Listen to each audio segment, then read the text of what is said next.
was just like somewhere else trying to do the easier part of, of the work. Hello everyone and welcome back to our channel. Hello. Hey. So my name is Nelly, as you always know, yours truly, and today I'm joined again with my husband, and I hope that by now you have watched the video on how we met. And so the question I've been getting a lot of times from people is that everyone always asks me, like, how have you always managed your relationship and still stay together up to now? Well, it hasn't been easy, which is why we are doing today long distance relationship. And we also thought that this topic actually relates to what's happening at the moment, which is the COVID-19 and everyone just being stuck where they're not supposed to be, or thinking that the relationship is going west when it was supposed to be going north. I think the hardship that we're currently facing, plus the mental health of everything that is just happening around. So I thought, you know what, girl, I have been there. We have been there before. So we just want to come in here and have a real talk with you of how our relationship really was, and how we survived it basically over the years. Because again, like I told you guys, I'm a mom of 3, so you can imagine children are also involved in this long distance relationship, right? Yeah, it wasn't just one person. Yeah, it wasn't just the two of us basically. So yeah, so let's get right into this. So I think we're going to do this like in parts. Yeah, I think in our case. Okay, well, I mean, basically, it ended up being long distance because I was working away from where Nelly was living. So that's the gist of it, because I have been doing humanitarian aid, emergency aid work the last 10 years. Yeah. So yes, on 2 occasions I was away from her. One first time for 8 months, and second time for roughly 3 years in a row. Yeah. And in between that, we were together though in Nairobi, because I had the fortunate situation to be working between Kenya and Somalia. So I was in really Kenya a helpful time more of the time as it happened. But yeah, so I was never away from home then, so I wouldn't call that long distance relationship, because I was actually there on quite a regular basis for about 3 years, and then I was away for 3 years on different missions, different work locations. So I think it was in the early stage. We had a shot of long distance in the early stage of our relationship, which we were just talking about that. What are the disadvantages and the benefits of long distance relationship. So before we start that, if you are thinking you're in a long distance relationship and you don't know like where this is going to end, or if you're thinking of starting one, or if you're already in one and you're kind of having some doubts, I think I'm hoping that by the end of this video you're able to kind of figure out your situation. Finish it for like safe situation a lot of times. I don't know why. Everything is like your situation. Anyway, so yeah, without further ado, I think we start from the advantages. I definitely starting with advantages of long distance relationship. So I think the advantages are not so many. I mean, that's true. I mean, they're not that many, but I think the advantage there is though is quite significant, because as we were saying, it tests it forces you to be real about, like, honest with yourself about whether or not you really, or should do at least, whether or not you're really, sure about this person or not. If you really are for staying in that relationship, or you're just like not interested. Yeah, because I guess why you're here is because you want to really listen to the whole everything. So I think we'll still find some advantages, yeah. And like you said, I think one of the advantages is that it helps to... Well, it helps to make you sort of think through whether or not you're really serious about this person. Yeah. Whether you really, there's a real connection between you both. Because if you suddenly find you're starting to, either you'll start drifting away again and start dating other people, or, I don't know, you find that your emails or your phone messages aren't, discussions aren't as lively as they used to. The person-to-person interaction was when you were together. You'll presumably notice something that maybe it's not, it's just not on. You have to be honest about it, because obviously it's not easy. When you are together in when you meet someone and you have not like established if you're really into staying with this person or not, then it takes a long time for you to discover whether you really actually love them or you did not love them. Does that make sense? Like if you really wanted to do it for a long time, like future plan, or to do it like in a short term future plan. So in that manner, I'd say long distance relationship actually really worked into figuring out if we really wanted to be with each other for a long term, which is like marriage kind of long term. I think that's the only advantage we can think of.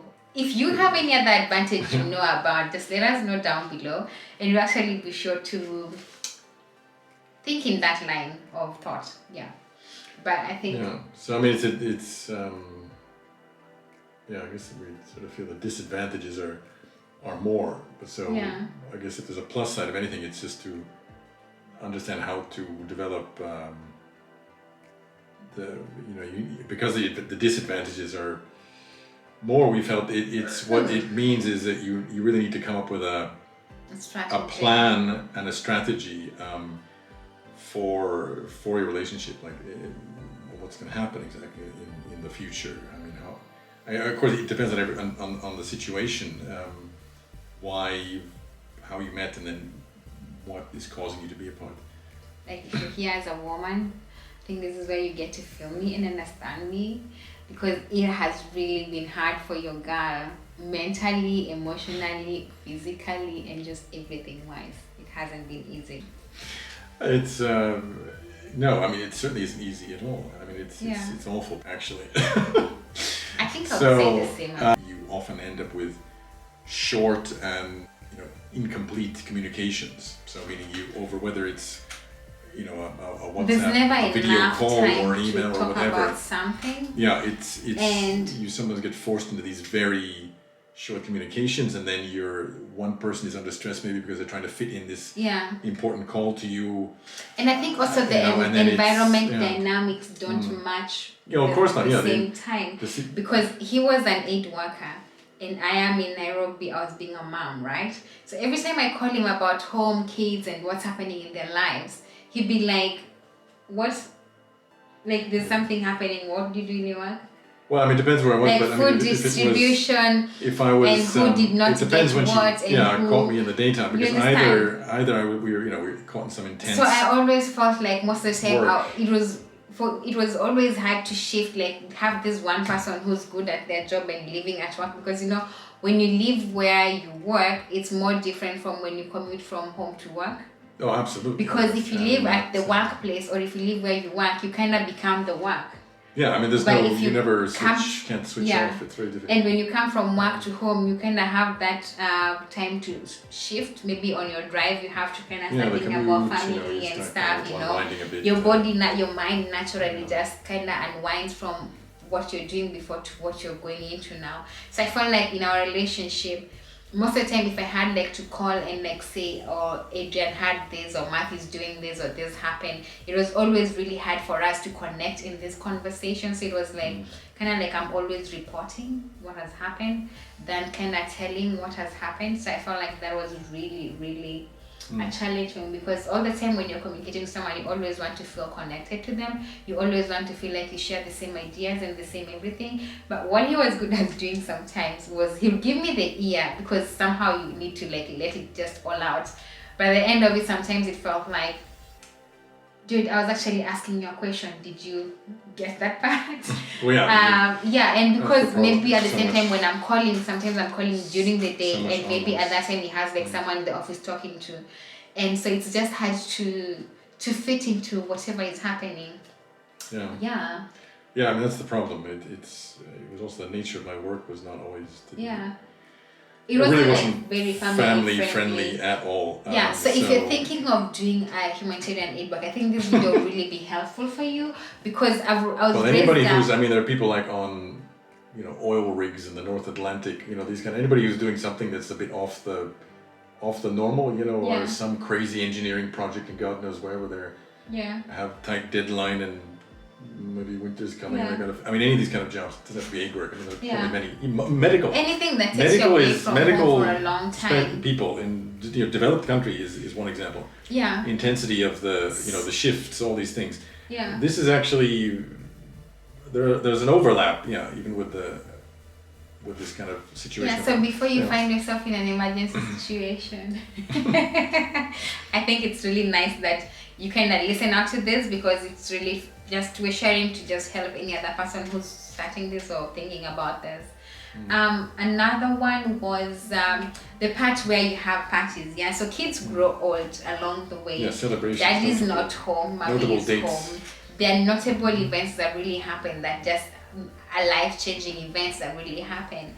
And because of work, like, you never get to celebrate them together as a family. And also because of this, you're always torn in between having a Skype call or a WhatsApp call, and sharing this moment with them as well, because you want them to participate in the same moment. Yeah. But there's also that distraction of you, the person who's actually having their phone recording this, because if you have like one phone like I did, this same phone has to call, and this same phone has to like to try and take and snap my own pictures for my, you know, the ground and my friends and my memories and stuff. So I always felt like taking the photos meant a lot to me, because it meant like I've frozen the time in the photos. Well, the crazy thing was I was But actually at the taking same photos at time, the other end of the thing. He'd also be holding me on the line to take photos Like screenshots while the or video something is of- happening. So it's kind of So it's kind of a nutty situation. it was tough. You It just- was tough. It wasn't easy. It was like a nutty job, man.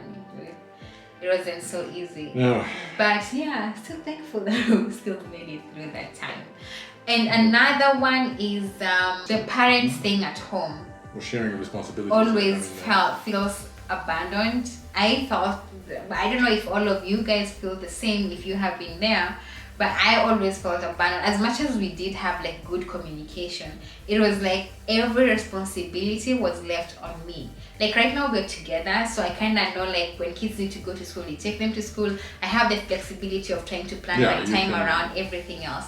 But in the past, I had like to do everything by myself, and I felt like he only had to take care of himself and his work, and just make sure that he's giving me a call, and that's all he had to do. And also, of course, make sure the butter has been lathered on the bread. But yeah, so I think the person, I don't know if it felt the same to you, but for me, it always felt like I was really alone. Well, yes, I mean, I felt helpless because... especially being a parent, leave alone the relationship. Yeah, I mean, I felt helpless to, to assist.